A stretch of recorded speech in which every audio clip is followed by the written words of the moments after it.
రామ్, భోజనం వడ్డించమంటారా?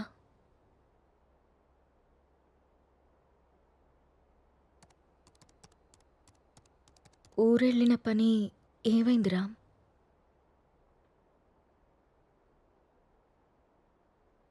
ఊరెళ్తున్నానని అబద్ధం ఎందుకు చెప్పావు రామ్? నేను చూశాను రామ్, నువ్వు ఎవరో అమ్మాయితో వెళ్ళడం. లీ- లీనా అంటే తనేనా రామ్?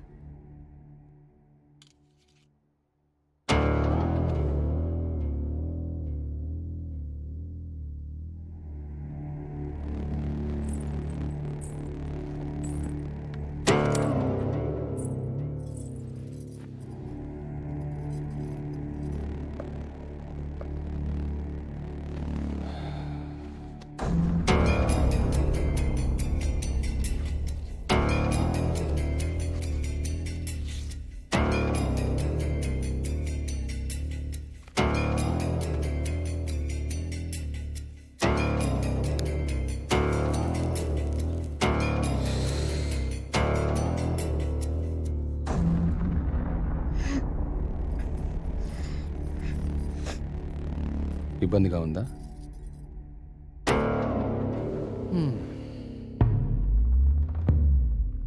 ఇలా అబద్ధాలాడి ఊరికెళ్ళడాలు, నా ఇష్టాన్ని సంతోషాన్ని దాచుకోవడాలు నాకు ఇబ్బందిగానే ఉంది. లీనా నా గర్ల్ ఫ్రెండ్. 1 year నుండి అఫైర్ నడుస్తుంది. రామ్, రాముణ్ణి కాదు, మగాన్ని. సీత, నా ప్రపంచం చాలా పెద్దది, నీ ప్రపంచం చాలా చిన్నది. నీ ప్రపంచంలోకి నువ్వు నన్ను లాక్కోవాలనుకోవడం చాలా తప్పు. నా చుట్టూ ఉన్న అందాలతో పోల్చుకుంటే నిన్ను చూస్తుంటే నాకు అసహ్యం వేస్తుంది. నాకు మాత్రం నువ్వు తప్ప వేరే ప్రపంచం తెలీదురా. సీత, దేవుడు ప్రత్యక్షమైతే వరాలు కోరుకోవాలి కానీ ఎప్పటికీ మన పక్కనే ఉండాలని ఆశపడకూడదు. నువ్వు ఒక అనాథవి. పెళ్లి చేసుకుని ఇంత మంచి జీవితాన్ని ఇచ్చాను, ఉండడానికి ఇల్లు, సొసైటీలో పేరు అన్నీ ఇచ్చాను. ఇప్పుడు నువ్వు అనుభవిస్తున్న ఈ ఆస్తి, ఈ హోదా అన్నీ నిన్ను పెట్టిన భిక్ష. అలాంటి నువ్వు నన్ను ప్రశ్నించడం మొదలు పెడతావా? ఇక ఆపేద్దాం.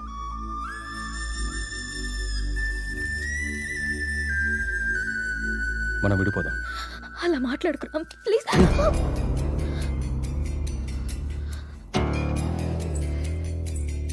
రామ్, వద్దు, నువ్వొద్దు, నీ అతి ప్రేమ అసలే వద్దు. నా ఆనందానికి హద్దులు గీసేది నాకు అసలు ఏదీ వద్దు. బాగా ఆలోచించ సీత. చేసుకున్న పాపానికి నీకు ఆప్షన్ ఇస్తా. ఈ ఇల్లు మొత్తం నీకే వదిలేసి నేనే బయటికి వెళ్ళిపోతా. నెల నెల ఖర్చులకు డబ్బులు కూడా పంపిస్తా. నా కూతుర్ని నాకు వదిలేసి రామ్ మాజీ భార్యగా హ్యాపీగా బ్రతికే.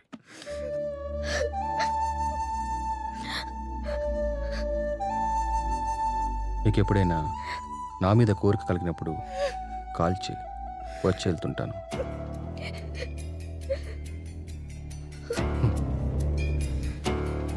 నువ్వెక్కడాగో తెలిసింది సీత.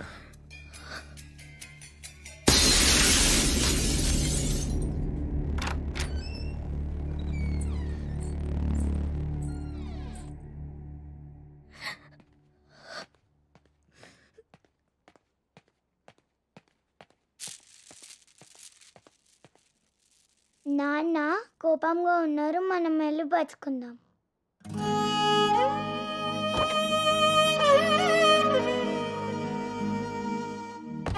రామ్, రామ్, రామ్. ఒక్కటి మాత్రం నిజం, నువ్వు లేకుంటే చస్తానను, కానీ నీ చచ్చేదాకా నీ తోడుంటాను. It's my promise.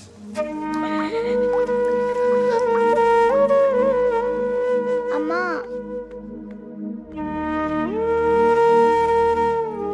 అమ్మా,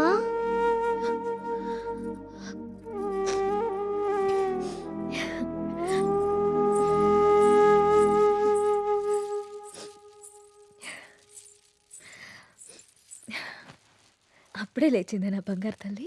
ఏంటమ్మా అలా ఉన్నావు? ఏం లేదు. నాన్న ఎక్కడికి వెళ్ళారమ్మా? అమ్మా నిన్నే. ఆడుకోపో. మరి స్కూల్? ఈరోజు స్కూల్కి వెళ్ళొద్దు. స్నానం చేయించి రెడీ చేస్తాను, ఓకే. సరేనా? సరే. నీకు వాటర్ టబ్లో బబుల్స్ వేసి స్నానం చేస్తాను, ఓకేనా? వావ్.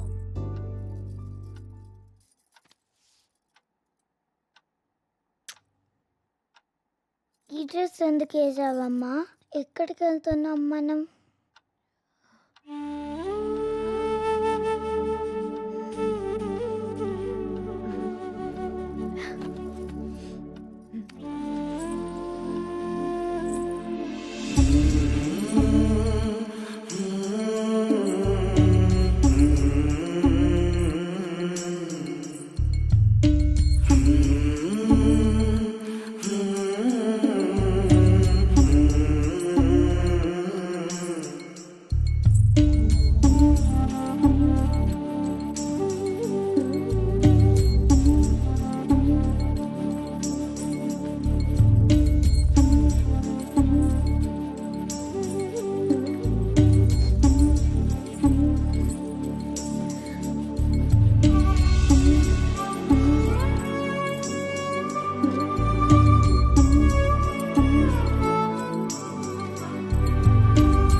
నా చుట్టూ ఉన్న అందాలతో పోల్చుకుంటే నిన్ను చూస్తుంటే నాకు అసహ్యం వేస్తుంది.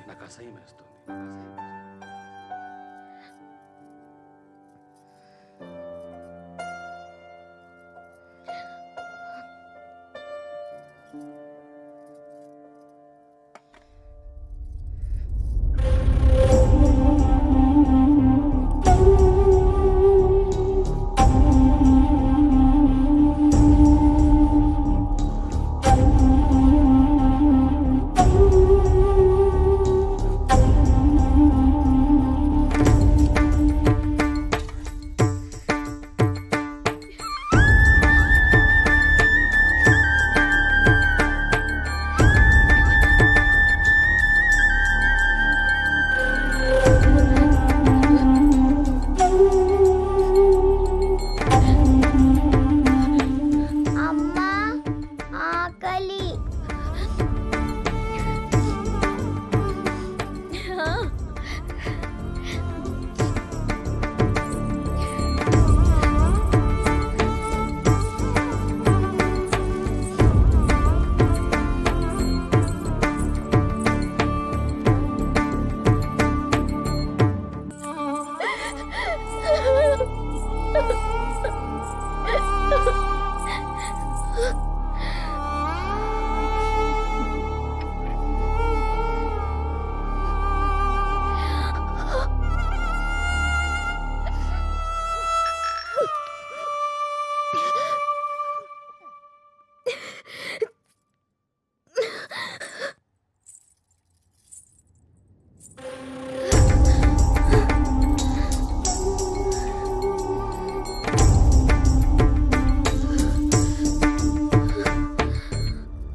అమ్మా, నిన్ను మళ్ళీ చంపేసుకున్నానమ్మా. నన్ను క్షమించు.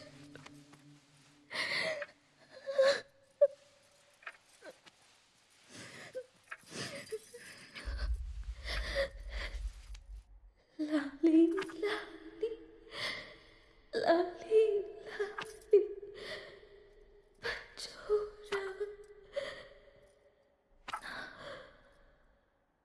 పుచ్చాయి.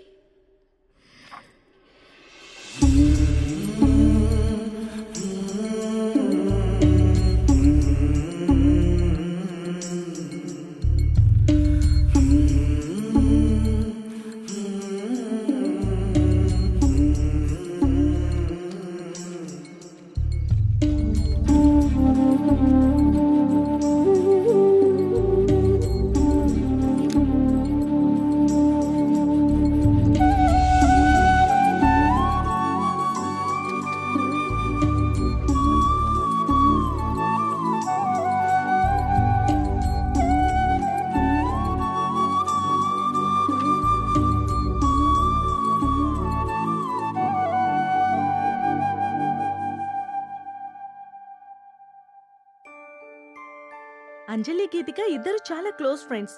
అంజలి చనిపోయిన దగ్గర నుంచి గీతిక చాలా డల్ అయిపోయింది. వాళ్ళ మదర్కి కూడా ఈ విషయం చెప్పి జాగ్రత్తగా చూసుకోమన్నాం.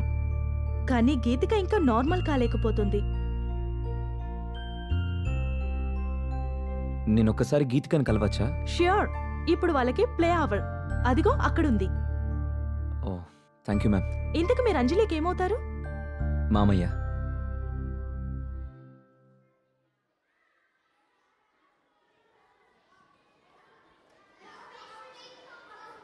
హాయ్.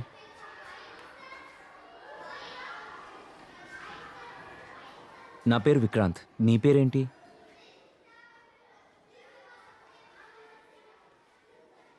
నాకు తెలుసు, నీ పేరు గీతిక.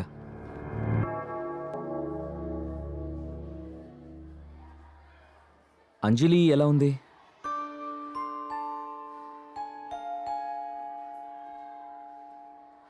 ఐస్ క్రీమ్ తిందమ్మా. నీకు అంజలికి ఇష్టమైన ఫ్లేవర్ స్ట్రాబెర్రీ ఫ్లేవర్. తిందమ్మా ఐస్ క్రీమ్.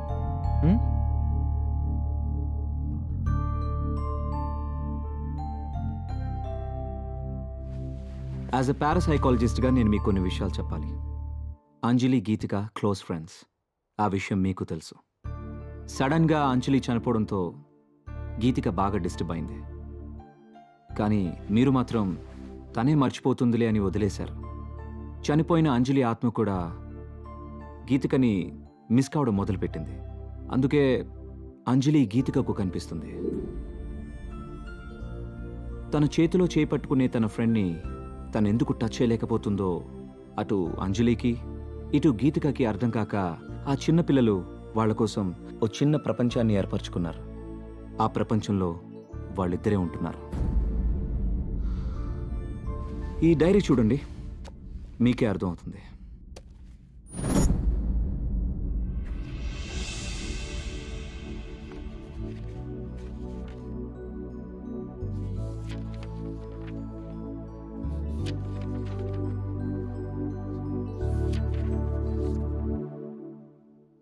ఇంకా ఉంది, 4 పేజీల తర్వాత చూడండి.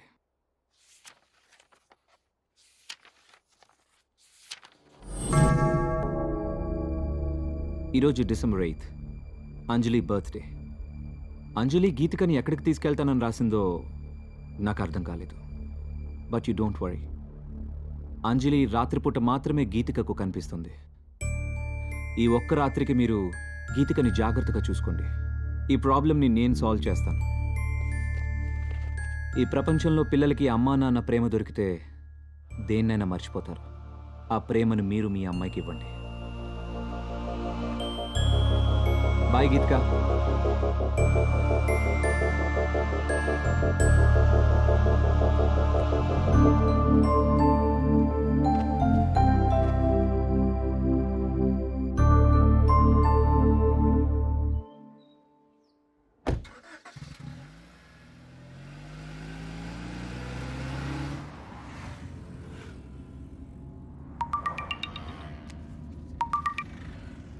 హలో. హాయ్ వికీ, ఈరోజు హై లైఫ్లో పార్టీ ఉంది. నైట్ రామ్ అక్కడికి వస్తున్నాడు. నువ్వు కూడా వచ్చాయి. నీకోసం వెయిట్ చేస్తూ ఉంటాను. Okay, I'll be there.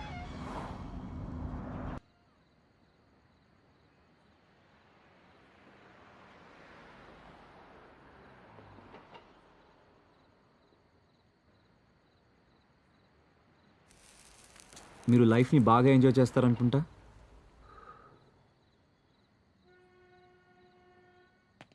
విషయం ఏంటో చెప్పు. ఎవరు నువ్వు? అసలు నన్నెందుకు ఫాలో అవుతున్నావు? నా పేరు విక్రాంత్. 3 months బ్యాక్ మీరు అమ్మిన విల్లాని నేనే కొన్నాను. విల్లాకు సంబంధించి నీకేమైనా ప్రాబ్లం ఉంటే వెళ్ళి ఏజెంట్తో మాట్లాడుకో. నా ప్రాబ్లం విల్లా కాదు సార్, మీరు. వాట్? నేనా? 3 months బ్యాక్ ఆ ఇంట్లో ఏం జరిగిందో తెలుసుకోవాలని వచ్చాను. అది నీకు అవసరం లేని విషయం. మిమ్మల్ని చూస్తుంటే నాకు చాలా ఆశ్చర్యంగా ఉంది సార్. 2 నిండు ప్రాణాలు పోవడానికి కారణమైన మీరు ఏ తప్పు చేయని వాడిలా ఇంత ప్రశాంతంగా ఎలా ఉంటున్నారో నాకు అర్థం కావట్లేదు. నా భార్య కూతురు సూసైడ్కి నేనే కారణమని ఊరంతా ఎలా అనుకుంటున్నారో నువ్వు అలాగే అనుకుంటున్నావు కాబట్టి నాకు ఆశ్చర్యం లేదు. నేను తప్పు చేయలేదని నాకు తెలుసు. అందుకే ప్రశాంతంగా ఉన్నాను. అబద్ధాన్ని నిజమని మిమ్మల్ని మీరే బాగా నమ్మించుకుంటున్నారు సార్. ఏది నిజమో ఏది అబద్ధమో నీకేం తెలుసు? నాకు తెలుసు సార్. ఏం తెలుసు నీకు? 15 ఏళ్ళు కష్టపడి నేను సంపాదించుకున్న పేరు, పరువు, ప్రతిష్టని నా భార్య చేసిన పిచ్చి పనితో మొత్తం కోల్పోయానని తెలుసా? ప్రేమించి జీవితాన్నిచ్చిన పాపానికి ప్రపంచం దృష్టిలో నన్ను దోషిగా నిలబెట్టి తను హాయిగా చనిపోయిందని తెలుసా? చిన్న పాప అన్న జారి లేకుండా, నా కూతుర్ని కూడా నాకు మిగలలేకుండా తనతో తీసుకెళ్ళిపోయి నన్ను ఒంటరివాని చేసిందని నీకు తెలుసా? చేయని తప్పుకు శిక్ష అనుభవిస్తూ మనశ్శాంతిని కోల్పోయి నన్ను నేను మత్తులో ముంచుకునేలా చేసిందని తెలుసా? ఏం తెలుసు నీకు?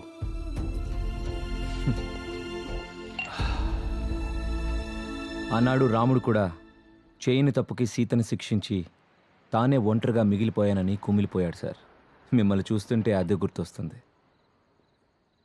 నేను ఆ ఇంటికి వచ్చాక ఏం జరిగిందో తెలుసుకోవాలని మీ వెంట పడ్డాను. కానీ అసలు ఏం జరిగిందో మీకు తెలియదని నాకు ఇప్పుడే అర్థమవుతుంది.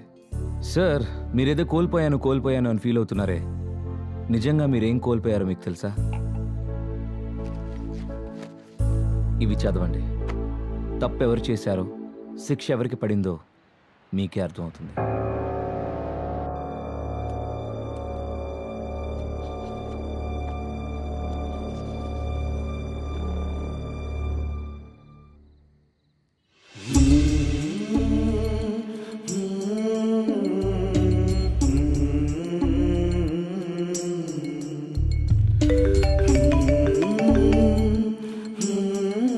నాన్న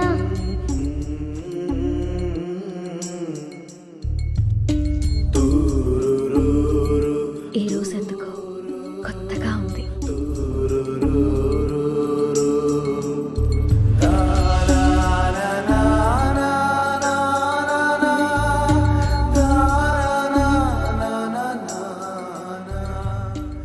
అవి సీత తన కోసం రాసుకున్నవి.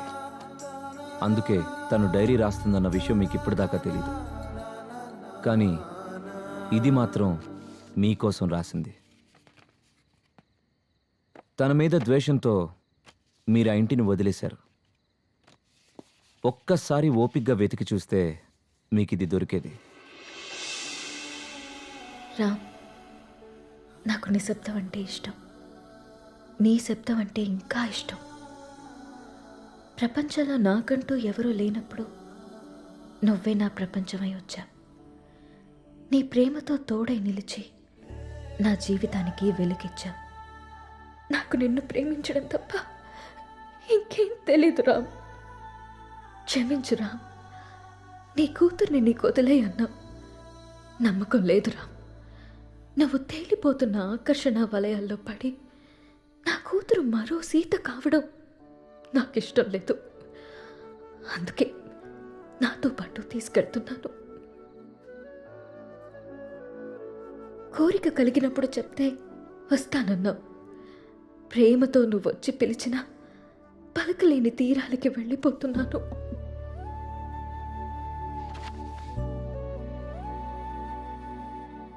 సార్, మగాడు నచ్చితే ప్రేమిస్తాడు, ఆడది నమ్మితే ప్రేమిస్తుంది.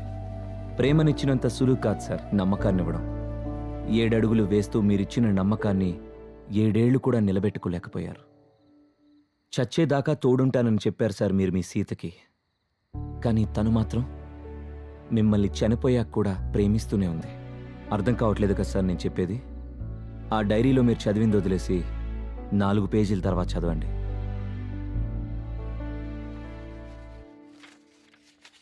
తప్పు చేశాననిపిస్తోందిరా.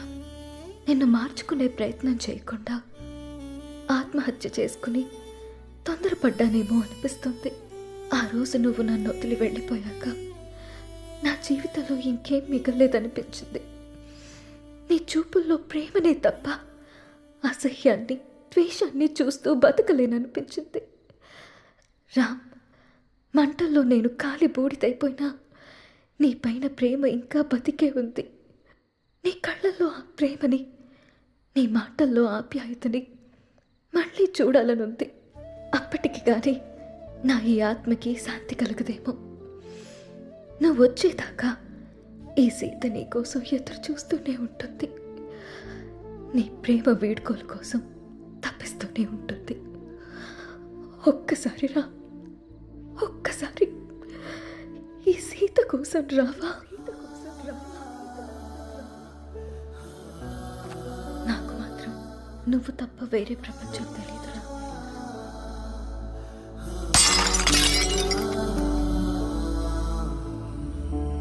యాక్చువల్గా మా నాన్న అమ్మిన ల్యాండ్లో కట్టిన ఇల్లు సార్ అది. పుట్టబోయే నా మేనకోడలికి బహుమతిగా ఇవ్వాలనుకున్నాను. ఆ ఇంట్లో ఏదో జరుగుతుందని తెలిసి నా ఇల్లు దక్కించుకోవాలని వచ్చాను. కానీ నాకంటే మీకే ఆ ఇల్లు అవసరం. ఈరోజు డిసెంబర్ 8 మీ పాప పుట్టినరోజు. మీరు వస్తారని ఆశగా ఎదురు చూస్తున్న మీ పాపని, ప్రేమగా ఎదురు చూస్తున్న మీ సీతని కలుసుకోవడానికి మీ అంజలి పుట్టినరోజు కంటే మంచి సందర్భం ఏముంటుంది సార్?